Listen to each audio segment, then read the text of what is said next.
Sunitha jewellers కొత్త brand Purvi అందమైన 18 grams బంగారు ఆభరణాలు దుబాటు ధరల్లో. వివరాలకు సంప్రదించండి. నమస్కారం. విష్ణు పురాణం చెప్పుకుంటున్నాం. ఇవాళ రెండో భాగంలోకి వచ్చాం. బ్రహ్మ సృష్టి ఏ రకంగా జరిగింది, బ్రహ్మదేవుడు ఎలా భూలోకంలోకి వచ్చాడంటే సృష్టి క్రమం ఎలా ప్రారంభమైందో వింటున్నాము.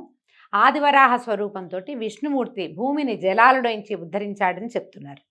భూమిని సముద్రంలోంచి ఉద్ధరించిన తర్వాత మళ్ళీ బ్రహ్మరూపుడై సకల నదీ సముద్ర పర్వత ద్వీపాలను, సురాసుర నరపితృ లోకాలను, గరుడ గంధర్వ విద్యాధర పశుపక్షి మృగాది నానావిధ భూత సమూహమును మునుపటి సృష్టిలాగే సృష్టించి తగిన గుణరూప స్వభావ చేష్టలు కలిగించాడు అని చెప్పగా మైత్రేయుడు విని, గురుదేవ, బ్రహ్మ సృష్టి నువ్వు సంగ్రహంగా చెప్పావు, దాన్ని వివరంగా చెప్పమని అడుగుతున్నారు.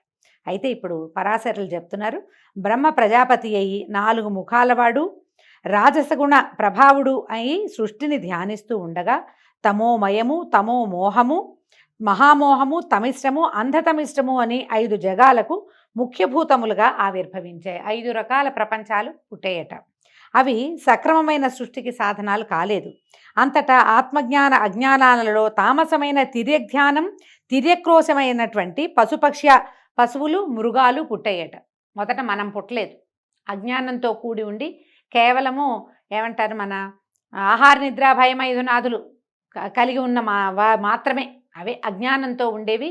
ఏం చేస్తాయో అవి మాత్రమే చేయటం, ఆలోచన లేనటువంటి పశువులు, మృగాలు పుట్టాయట. అప్పుడు సాత్విక గుణ ధ్యాన శక్తితోటి అమర సృష్టి కలిగింది. బాగా దేవతల్ని సృష్టించారట. తదుపరి రాజస తామస గుణ సంకితమైన ధ్యాన సృష్టిగా మానవ సృష్టి జరిగింది. మానవులు రాజసిక తామసిక గుణ సంకలితంగా జన్మించారు. మొదట మృగాలు, జంతువులు పుట్టినాయి, ఆ తర్వాత ఆ దేవతలు పుట్టారు, ఆ తర్వాతే మానవులు జన్మించారు. ఆ పైన కమలభవని సకలావయవముల నుంచి, ఆయన శరీరంలోని అన్ని అవయవాల నుంచి దేవ అసుర మనుజ పితృముఖ సచరాచర భూత సృష్టి జరిగింది. అంటే ఇవన్నీ సంకల్పాలు జరిగినాయి ముందు, ఆ తర్వాత సంకల్పం జరిగిన తర్వాత ఆయన అన్ని అవయవాల నుంచి ఒక్కొక్క అవయవం నుంచి ఒక్కొక్క సృష్టి చొప్పున జరిగి చరాచర భూత సృష్టి జరిగిపోయిందట. తర్వాత ఆయా జాతులు వారి వారి కర్మల కారణంగా పుట్టి హింసాహింసలు, కాఠిన్య మార్తబాలు, నిందానిందలు, ధర్మాధర్మాలు, సత్యాసత్యాలు, జ్ఞాన అజ్ఞానాలుగా కలిగి ఇంద్రియ వ్యాపారాలకు తగిలి నానా విధములైన రూపాలు, జాతి స్వభావ చేష్టాగుణాలు కలిగేటట్టుగా సృష్టించారు. ఇది విని మైత్రేయుడు సగమే అర్థమైంది ఆయనకి, మనకు మళ్ళీ ఆయన అడుగుతున్నాడు, సరే మానవులు ఏ ఏ జాతులుగా బ్రహ్మావయవాల నుంచి ఉద్భవించారో చెప్పండి అంటే ఆయన చెప్తున్నారు.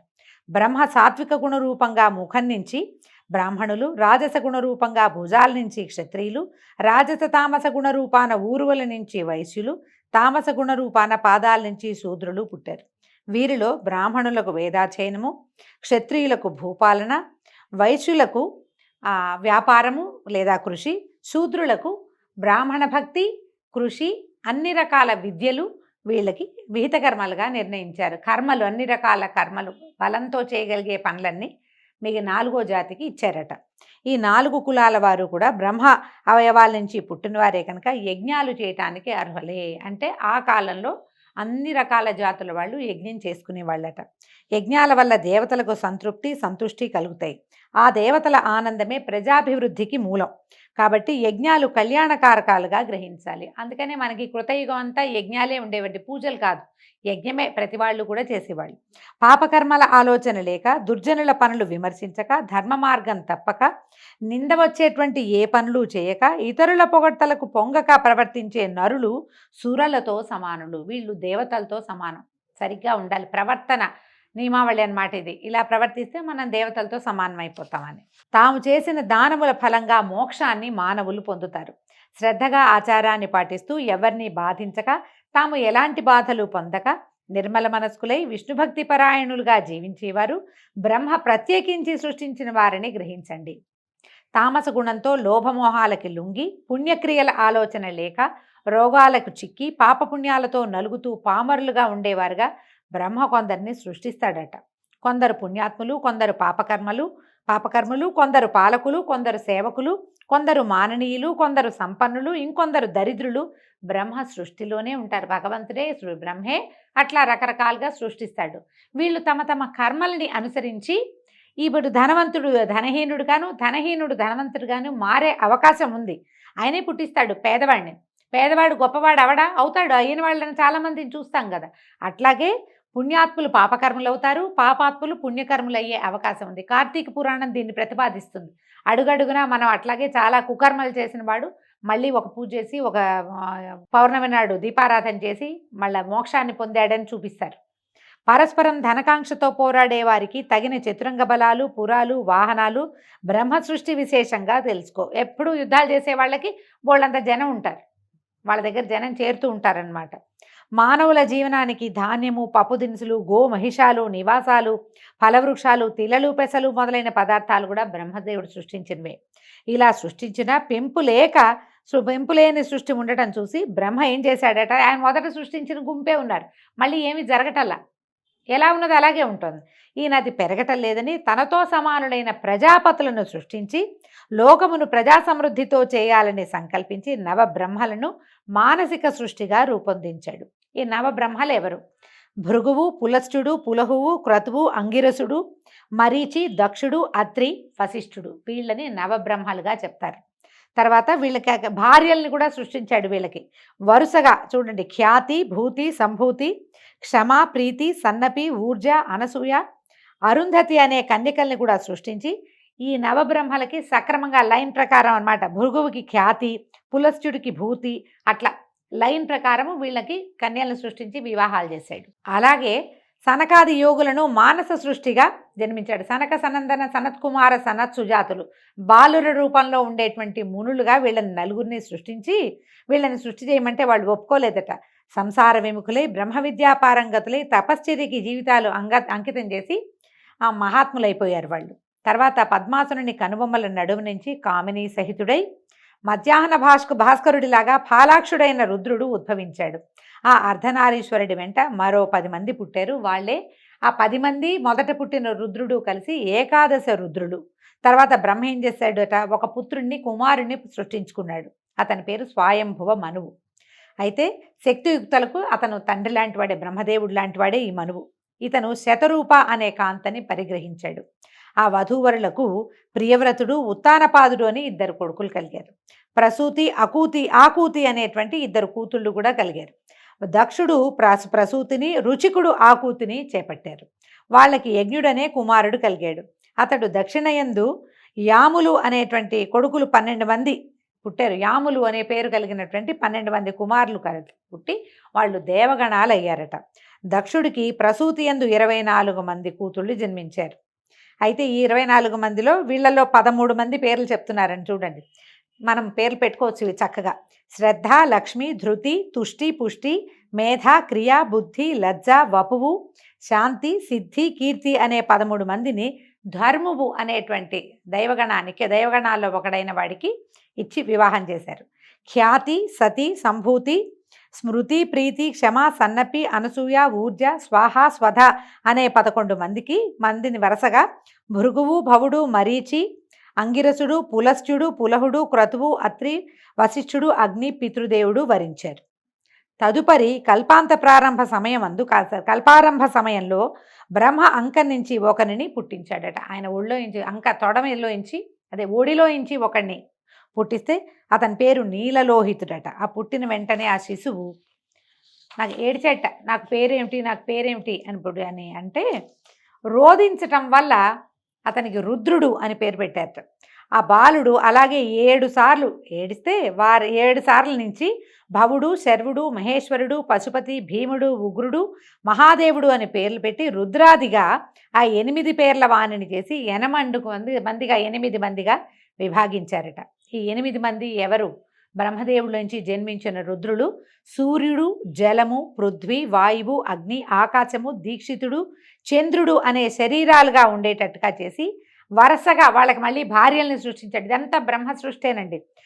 వాళ్ళకి సువర్చల, ఉష, సుకేసి, శివ, స్వాహ, దిక్కు, దీక్ష, రోహిణి అనేవారికి భార్యలుగా చేశాడు. వీళ్ళకి వరుసగా భార్యల్ని సృష్టించాడు. అష్టమూర్తి అయిన రుద్రునకు మేనకా హిమవంతులకు జన్మించినటువంటి ఆదిశక్తి పరమేశ్వరి గౌరీ సతిగా ప్రస్తుతి పొంది భార్యగా అయింది. మొట్టమొదట అయినటువంటి రుద్రుడికి సతీదేవి భార్య అయింది. భృగువుకి ఖ్యాతి యందు ధాత, విధాత అని 2 కొడుకులు కలిగారట. లక్ష్మి అనే కూతురు కూడా భృగు, అందుకనే భార్గవి అంటారు లక్ష్మీదేవిని. భృగు నందనగా చెప్తారు. భృగుకి మొదట లక్ష్మీదేవి జన్మించింది. ఆ లక్ష్మిని శ్రీహరికి ఇచ్చి వివాహం చేశాడు. అప్పుడు మైత్రేయుడు అడిగాడు. మనకు వచ్చే ఆలోచన మైత్రేయుడికి కూడా వచ్చింది. లక్ష్మికి ఆవిడ క్షీరసముద్ర రాజతనయ కదా, పాలకడల్లో నుంచి పుట్టింది బంగారు తల్లి. అయితే మీరు భృగుపుత్రిక అని చెప్తున్నారు, ఇదేమి వింత అని అడిగితే ఇప్పుడు ఈ సమాధానం చెప్తున్నారు మైత్రేయ. సర్వభూతమయుడైన వాసుదేవుని మాయాశక్తి లక్ష్మీ రూపంతో అతనికి తోడుగా ఉంటుంది కనుక లోకాలకి సంపద కలిగించేవైన పరికరాలన్నీ శ్రీచిహ్నాలే అని చెప్పతగినవి. ఇంతెందుకు, లోకాలలో చరాచర భూతకోటి యందు అందమైన స్త్రీ రూపాలన్నీ లక్ష్మీ రూపాలే. దాన్ని మన అమ్మాయి మంచి కళగా ఉంది, లక్ష్మీ కళ అని చెప్తాం కదా, లక్ష్మీదేవి అలా ఉంటుందన్నమాట.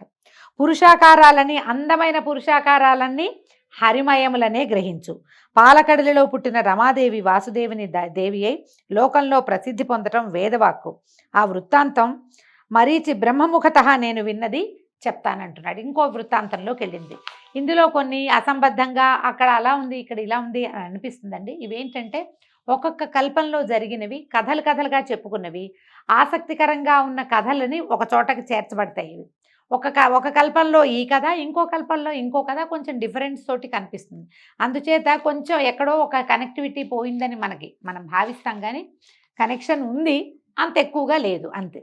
అత్రికి అనసూయందు శంకరాంశతో జన్మించిన వాడు దూర్వాసుడు.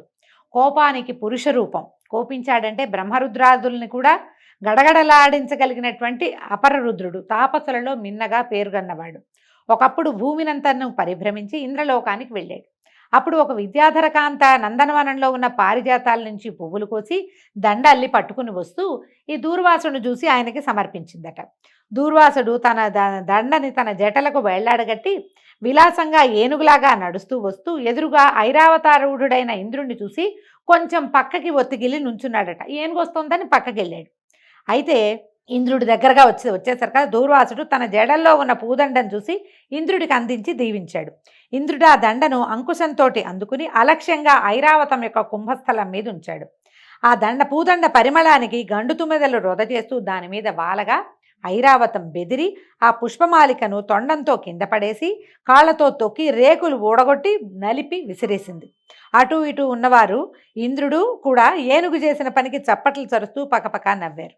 ఇంద్రుడు ఈ దుర్వాసుడు ఆ వికారపు పనిని చూసి నిప్పులు రువ్వుతున్నటువంటి కళ్ళతోటి, ఔరా ఇంద్ర, అమరాధిపతిని ఆదరించి మన్ననగా పూదండ ఇస్తే రాజ్యాధికార మతంతో ఇట్లా దుర్నీతి పని దుర్వినీతంగా ప్రవర్తిస్తావా? నీ సిరి సంపద సముద్రంలో కలియుగాక అని శపించి వేడి నిట్టూర్పులు విడుస్తూ వడివడిగా వెళ్ళిపోయాడు.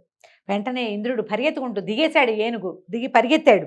దూర్వాసునికి ఆ పాదాల మీద సాష్టాంగంగా నమస్కరించి చేతులు జోడించి నన్ను క్షమించమని బతిమలాడాడు. నా తెలివి తక్కువతనాన్ని క్షమించు, అనుగ్రహించు అని గద్గద కంఠంతో ప్రార్థిస్తే ఆయన నెయ్యి పోసిన అగ్నిలాగా, అగ్ని కాజ్యం పోసినట్టు అంటాం కదా, ఇంకా ఉడికెత్తిపోయేట. దురాత్మ, మర్యాదామన్ననా లేక నన్ను అవమానించావు. ముజ్జగాల దొరతనం అంత మత్తెక్కించింది నీకు. అలా చేసిన అవమానం చాలక ఇంకా ఏదో మాట్లాడి నన్ను వల్ల వేసుకోవాలని చూస్తున్నావా? నోరు మూసుకుని పోతావా, లేదా నీ ఊరు పేరు పోయేలాగా శపిస్తానన్నాడు. ఆనాడు దొంగవేషం వేసి అహల్యను అవమానించి గౌతముని చేత దయతలిచి బతికి వచ్చావు. నేను గౌతముణ్ణి కాను. నా కోపానికి అగ్ని కూడా బూడిదవ్వాల్సిందే. అత్రిమహాముని కొడుకుని తెలుసా నేను? పోపో, నువ్వు ఇంకా ఏమైనా అన్నావో నీ బతుకు నడివీధి మెతుకవుతుంది. భరించరాని అవమానం చేసావు, పోపో అని ఏ శాపావసానము చెప్పకుండా ఇలా చెయ్యి పోనీలే అని అనలా. ఆయన మన్నించడం అనేది అసలు ఆయన చరిత్రలోనే లేదనమాట. పరిగెత్తినట్టు వడివడిగా వెళ్ళిపోయాడట. చేసేది లేక ఇంద్రుడు వెనక్కి తిరిగొచ్చి కందిపోయిన మొహంతో దుఃఖంతో కుందుతూ ఐరావతం ఎక్కి ధారగా కన్నీళ్లు కార్చుకుంటూ భవనానికి వెళ్ళాడట. అమరావతి అంతా కలకలం వచ్చేసింది.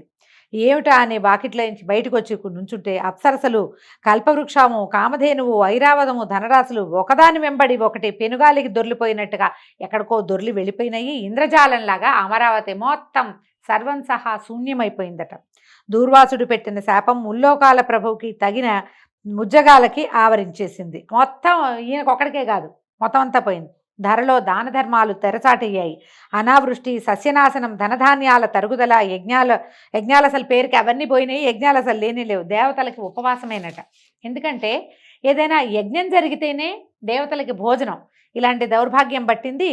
ఏమైపోతుందో ఏం చేయాలో తెలియక వీళ్ళంతా దుఃఖంలో ఉంటే ఇదే సమయం అని విప్రజిత్తు మొదలైన దానవులు అమరావతి మీదకి దండెత్తారు. చాటుమాటుగా అక్కడ ఇక్కడ ఇరుక్కుపోయి కదలకుండా ఉన్న సంపదని కొల్లగొట్టి ఈ ఇంద్రుడిని ఎదిరించారు. సర్వసన్యాసం చుట్టుకున్న ఇంద్రుడు వారిని ఎదిరించలేక పారిపోయి బ్రహ్మను దర్శించి దూర్వాసుని శాపం వల్ల ముల్లోకాలకి తనకి పట్టిన దౌర్భాగ్య దశని రోధిస్తూ చెప్పుకున్నాడట. ఈయనేమన్నాడు బ్రహ్మదేవుడు, దూర్వాసుడు సామాన్యుడు కాదు, సిరి సంపదలు నీకు పోయినా నువ్వు ప్రాణాలతో బతుకున్నావు, అంత సంతోషించు. ఇక అతని పేరు చెప్తే నా గుండె కూడా గడగడలాడుతోంది.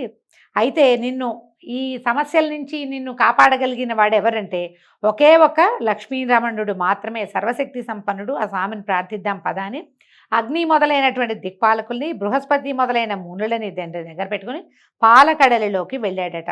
అందరూ శ్వేత ద్వీపం చేరారు. ఆ ద్వీపం నడుమునున్న వైకుంఠము, దానిలో లక్ష్మీ మండపంపై సనకాదుల దివ్య ప్రసంగాలు వింటూ ఉన్నటువంటి కోటి కందర్పమూర్తిని, పుండరీకాక్షుణ్ణి, దివ్యాలంకార శోభితుణ్ణి, పీతాంబరుణ్ణి, లక్ష్మీ మనోహరుణ్ణి దర్శించి ఆనంద పరవశులయ్యారు. వీళ్ళ దగ్గర ఉన్న సంపద అంతా పోయింది, కానీ సాక్షాత్తు లక్ష్మీరమణుడైన విష్ణుమూర్తి మాత్రం ప్రశాంత చిత్తంతో ఉన్నాడు. శ్వేతకల్పం అంతా వైభవోపేతంగానే ఉంది. అప్పుడు ఈయన అడిగాడు, దేవేంద్ర ఏం వార్త, ఇంత చిన్నబోయినట్టుగా ఉన్నావు, నీ కళ తగ్గిపోయింది, బ్రాహ్మణ క్షోభ ఏదో నీకు తగిలినట్టు తోస్తోంది అని అంటే, అప్పుడు ఈ దూర్వాసుడు శపించడము, ఇంద్రరాజ సంపద అంతా నాశనం అవటాన్ని, ఇది ఎలా తప్పుతుంది, ఈ దౌర్భాగ్యం నుంచి తప్పించుకోవటం ఎట్లా చెప్పమంటే, అప్పుడు ఏం చెప్పాడంటే, వాసవ విచారించకు, నేను చెప్పేది వినమన్నాడు. దిక్పాలకులతో వెళ్ళు, రాక్షసులతో కపటపు సంధి చేసుకుని వాళ్ళు మీరు పాల సముద్రంలో ఓషధి లతలు వేసి మందరగిరి కవ్వంగా వాసుకి తాడుగా ఆ సముద్ర మథనాన్ని చేయండి. నా సహాయం సమయానుకూలంగా ఉంటుంది. అమృతంతో సహా మహిత వస్తువులు, ముల్లోకాల వైభవానికి కారణాలైనవన్నీ మళ్ళీ వస్తాయి. అమృతపానం అవుతుంది. ఆ పోయిన సంపదంతా మీ వశమవుతుంది. రాక్షసులకు చెందేది శ్రమ మాత్రమే. నువ్వు యథాపూర్వకంగా ముల్లోకాలకి అధిపతి అవుతావు, వెళ్ళు అని ధైర్యం చెప్పి పంపించాడు. అందరూ ఆనందంగా వెనుతిరిగి వచ్చారు. చమత్కారంగా మాట్లాడి ధనుజులతోటి సంధి చేసుకున్నారు. మందరగిరిని పెళ్లగించి తెచ్చారు. వాసుకుని కవ్వపు తాడుగా చుట్టి పాలకడలిలో వేశారు. ఓషధి లతలు చుట్టూతా ఉంచారు. అడుగున ఆధారం లేక ఈ మందరగిరి లోపలికి వెళ్ళిపోయిందట. వెళ్ళిపోతే ఇంద్రుడు మనసా పుండరీకాక్షుని ధ్యానించి ప్రార్థించగా పద్మాక్షుడు వచ్చి 1,00,000 యోజన విశాలమైన కూర్మరూపం ధరించి జలధిలో ప్రవేశించి మందరగిరిని పైకెత్తి తన వెన్ను మీద ధరించాడు. తర్వాత అది అక్కడ ఉండగానే నిజరూపం వచ్చి నిజరూపంలో పైకొచ్చి దేవదానవులను చూసి తరమండి, బాగా చిలకండి అని ప్రోత్సహించాడు. దేవతలు వాసుకి తోకను, దానవులు తలను పట్టుకుని మందరగిరిని తిప్పడం ప్రారంభించారు. వాసుకి శ్రమాధిక్యం వల్ల విడిచే నిట్టూర్పులతోటి విషజ్వాలలు వచ్చి దానవులని బాధించేవి. వాళ్ళు ఆ బాధకి చిక్కి అలాగే తిప్పుతుంటే దేవతలు ఎలాంటి శ్రమ ఎరక్కుండా తిప్పారు హాయిగా. అలాగా తరమగా బాగా చిలగ్గా సముద్రం నుంచి కల్పవృక్ష కామధేనువులు, చింతామణి, రంభాది అప్సరసలు, ఐరావతము, ఉచ్ఛైశ్రవము వెలికిరాగా శ్రీపతి ఆ సమూహం మొత్తాన్ని ఇంద్రుడికి అప్పచెప్పాడు. వచ్చిన వాటన్నిటిని ఇంద్రుడికి అప్పచెప్పేశారు. నవనిధులు పుట్టగా కుబేరుడికి ఇచ్చారు. చంద్రకళ బయటకు వచ్చింది. ఆ చంద్రుడినేమో శివుడికి శిరోభూషణంగా ఇచ్చారు. ఒక కళ్ళు కొండ వచ్చిందట. దాన్ని దానవులు కైవసం చేసుకున్నారు. మనం సాధారణంగా వినలేదండి, ఇది కొంచెం ప్రత్యేకంగా కనపడుతుంది. భరించరాని విషం వస్తే దాన్ని సర్పాలు తీసుకునేవి. ఆ తర్వాత అమృత కలశం పట్టుకుని దివ్యాంబర ఆభరణధరుడైనటువంటి ధన్వంతరి బయటికి వచ్చి కనుసైగ చేత విష్ణువు సైగ చేసేసరికి తీరంలో ఉన్న ఒక చెట్టు కింద నుంచున్నాడట వెళ్ళి. తర్వాత పద్మపాణి, లోకజనని, విద్వాంసుల ఉపాస్య దేవత, త్రైలోక్య సుందరి, దయారాశి అయినటువంటి లక్ష్మీదేవి పాలకడలి తరంగాల మీద నుంచి అల్లనల్లన నడిచి తీరానికి వచ్చింది. మునులు శ్రీదేవిని శ్రీసూక్తంతో స్తుతించారు. విశ్వావసువు మొదలైన సుగంధర్వులు శుభగీతాలు పాడారు. ఘృతాచి మొదలైన అచ్చరలు ముచ్చటగా నాట్యమాడారు. ఐరావతాది దిగ్గజాలు సువర్ణ కలశాలలో గంగాజలం తెచ్చి అభిషేకించాయి. సముద్రపతి ఎన్నడూ వాడని పద్మమాలికలు ఇచ్చాడు. విశ్వకర్మ దివ్యరత్న అలంకారాలు సమర్పించాడు. బ్రహ్మరుద్రాది దేవతలు దివ్యమాల్య అంబరాలతో, మాల్యాంబరాలు అంటే మాలలు, వస్త్రాలు కూడా చందనము తీసుకొచ్చి అలంకరించారు అమ్మని. ఇలాగా మహావిభవాభిరామ అయిన ఆ దేవదేవిని దేవదేవుడు పరిగ్రహించి వక్షస్థల నివాసినిగా చేసుకున్నాడు. ఆమెను ఎత్తి తన హృదయంలో ప్రతిష్ఠ చేసుకున్నాడు. మొదట ఆవిడ బయటకు వచ్చినప్పుడే అమ్మ నిత్యానపాయిని అయి ఆయన వక్షస్థలాన్ని ఆశ్రయించి ఉన్నదట. తర్వాత ముల్లోకాలు సకల సంపద్వృద్ధిని పొంది కళకళలాడాయి. శ్రీహరి తనకు శత్రువులైన దానవులకు తృణమైన చేరనీయక జలధిలో సంభవించిందంతా తన అనుచరులైనటువంటి దేవతలకే సంక్రమింపచేశాడు. అప్పుడప్పుడు ఇది అన్యాయం కదా అనిపిస్తుందండి. ఏమీ ఇవ్వలేదు, వాళ్ళతో చిలికిచ్చాడు కానీ వాళ్ళకి ఏమి ఇవ్వలేదు, పక్షపాతిగా ప్రవర్తించాడు అనిపిస్తుంది. భగవంతుడు స్వపక్షపాతిగా ఉండటం మరి సహజమేనేమో, ఆయన సహజ లక్షణం అయి ఉంటుంది. అంతలో విప్రజిత్తి మొదలైన దానవులు గుమికూడి ఉరికి అమృత కలశం తీసుకుపోయారు. దేవతల బికమొహాలతో చూస్తూ నుంచున్నారు. శ్రీపతి వెంటనే మోహిని రూపంతో దానవుల వద్దకు వెళ్ళి వాళ్ళని మోహ విభ్రాంతుల్ని చేశాడు. చిరునవ్వు, చిలికి చూపులు, హంస నడకలు, చేసంగలు మొదలైన విలాసాలు ప్రదర్శించే ఆ మోహినిని చూసి ముగ్ధులైపోయారు. దానవుల మాట చెప్పనే అక్కర్లేదు. తమ వద్ద అమృత కలశం ఉందన్న విషయమే మర్చిపోయి పరవశులైపోయారు. ఆ అవస్థలో మోహిని వారి వద్ద నుండి అమృత కలశం తీసుకొని పోయి దేవతలకు పంచిపెట్టింది. అమృతపానంతో ఇంద్రుడు రెట్టించిన బలపరాక్రమాలు కలిగిన వాడయ్యాడు. వజ్ర ప్రయోగంతో దానవులను హడలగొట్టగా చేసేది లేక దానవులంతా పాతాళానికి పారిపోయారు. మందర పర్వతాన్ని మునుపటి చోటుంచి వాసుకుని ప్రశంసించి పంపించి దేవతలు తమ స్థానాలకి వెళ్ళిపోయారు.